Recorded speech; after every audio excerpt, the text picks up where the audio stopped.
Moyenne. Le vrai du faux du smart building, épisode 9. L'IoT, c'est que pour les gros bâtiments. Ben non, pas du tout. On avait déjà vu dans un autre épisode qu'on pouvait le faire même quand on était locataire.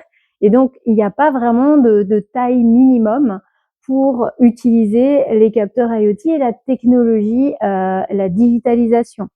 Par exemple, même à l'échelle d'un camion, par exemple, on peut utiliser l'IoT.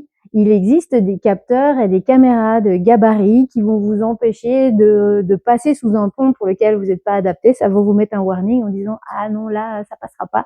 Pareil pour ne pas entrer dans le parking ou des choses comme ça.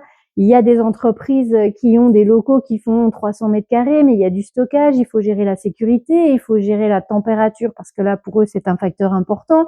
Il faut gérer l'empoussièrement parce que c'est important pour eux aussi. Il n'y a pas de vraie limite de taille en fait. Ce qu'il faut savoir, c'est ce qu'on doit mesurer et ensuite on crée le backbone digital et là-dessus, on va greffer des tas de solutions qui vont nous permettre de consolider, de prendre des bonnes décisions, de vérifier des paramètres qui sont importants pour l'activité de l'entreprise. Et ça, c'est important. Et là-dedans, on peut faire des tas de choses et c'est quasi illimité.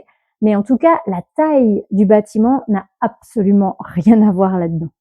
Donc, oublions la taille du bâtiment, regardons de quoi vous avez besoin et on en discute et on vous construit une jolie petite solution IoT si c'est possible.